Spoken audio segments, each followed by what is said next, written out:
नारद जी ने कहा, जलंधर ऐसा सुनकर अतिशय क्रोधित हुआ, करोड़ों दैत्यों के परिवार के साथ शीघ्र ही निकल आया।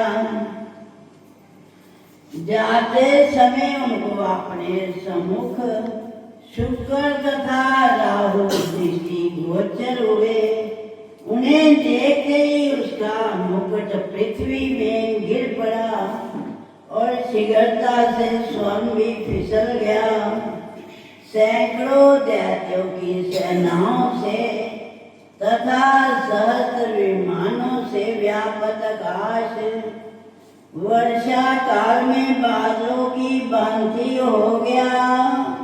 उसके इस प्रयास को देखकर इंद्र आदि देवता भागकर चुपके से महादेव जी के पास जाकर बोले। देवताओं ने कहा, हे स्वामी, क्या आप हम लोगों की विपत्ति को नहीं जानते? अतः हे प्रभु, हम सब की रक्षा के लिए इस प्रबल राक्षस जलंधर को मार डालिए। नारद जी ने कहा, देवताओं की इस वाणी को सुनकर हंसते हुए शंकर जी ने विष्णु भगवान को बुलाकर ये कहा। श्री शंकर भगवान ने कहा, हे विष्णु,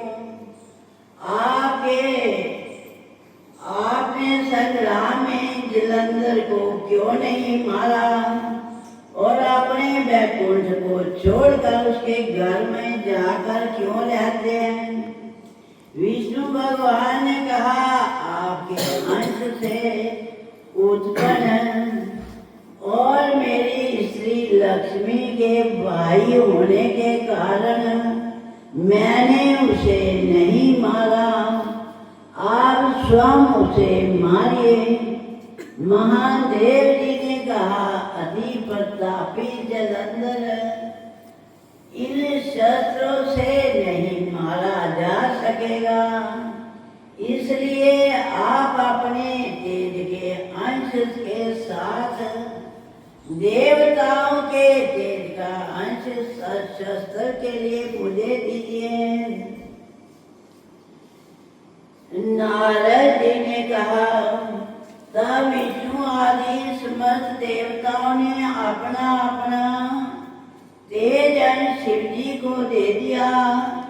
तब संपूर्ण एकत्रित तेज में महादेव जी ने भी अपना तेज मिला दिया। उस एकत्रित तेज से शंकर जी ने दे दिव्य तथा भीषण एक सुदर्शन चक्कर बनाया। तथा जो तेज शेष रह गया उस तेज से इंद्र ने अपना वज्र बनाया। तब तक करोड़ों हाथी घोड़े रथ और प्यादों से लैस होकर कैलाश पर्वत की तलस्थ भूमि में जलंधर दिखाई पड़ा। उसे देखकर सब देवता जैसे चुपके से आए थे वैसे ही चुपचाप चले गए। शिव जी के गण उसी समय शीघ्रता पूर्वक संग्राम करने के लिए तैयार हो गए।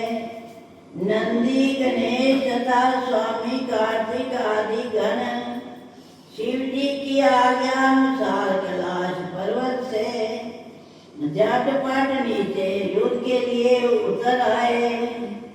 कैलाश के समीप अमराई में महादेव जी के गण तथा अस्त्र शस्त्रों से सुसज्जित दैत्यों से घमासान युद्ध होने लगा। योद्धाओं को प्रसन्न करने वाले बेरी मृदंग शंखों के शब्दों से तथा हाथी घोड़े रथों के घोर शब्दों से व्यापक होकर पृथ्वी कांप उठी। शक्ति तोमर बाण मुसल पाय तथा पटिशों के शब्द से व्यापक आकाश मंडल अनंत उल्का पार के सदृश सुशोभित हो गया। भूमि पर मरे हुए हाथी तथा रथ के घोड़े इस प्रकार दिखाई दे रहे थे जैसे वज्र द्वारा खंडित पर्वतों के शिखरों के टुकड़े भूमि पर पड़े शोभायमानो। शिव जी के गणों द्वारा युद्ध में मारे हुए दैत्यों को शुक्राचार्य अपनी मृत संजीवनी मंत्र की शक्ति द्वारा बारंबार जीवित करते थे।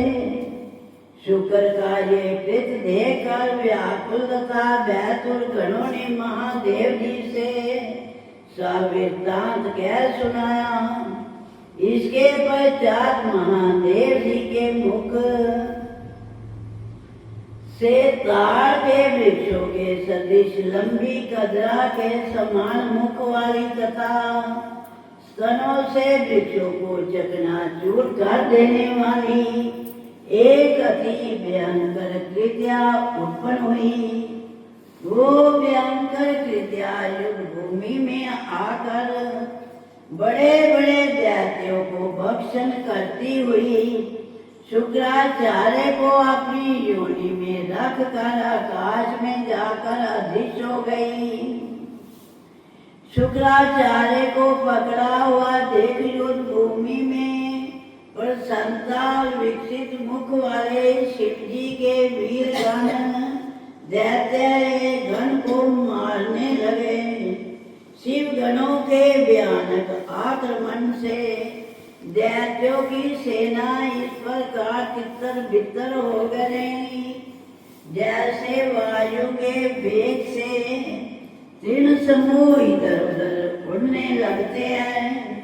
रुद्र गणों के भय से भागती हुई दैत्यों की सेना को देखकर सेनापति शुभ निशुभ और महाबली कालनेमी क्रोधित होकर वहां पहुंचे। महान पराक्रमी तीनों ने वर्षा काल में मेघों के समान वानों की वर्षा करते हुए शिव जी की बलवान उस गण सेना को रोक लिया। दैत्यों के वाहनों ने टिड्डी दल के समान आकाश तथा दशों दिशाओं को रोक लिया। शिव जी के गण भय से कांपने लगे। सैकड़ों वाहनों से विदीर्ण होने से रुद्र की धाराओं से व्यापक बसंत में प्रकाश पुष्प के समान सुशोभित शिव गणों के अतिरिक्त यहाँ और कुछ भी दिखाई नहीं दे रहा था।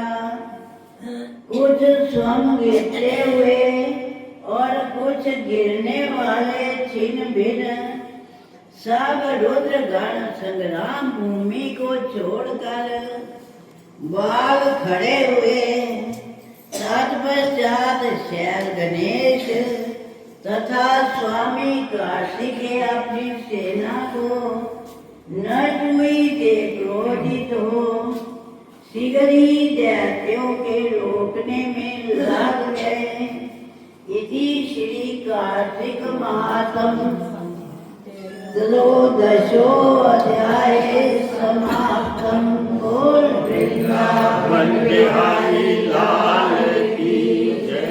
कथा समाप्त होते हैं विदा हुए हनुमान रामा विदा हुए हनुमान सिया राम लक्ष्मण जानकी प्रभु सदा करो कल्याण। सियापति रामचंद्र की जय। बोल जयकारा बोल मेरे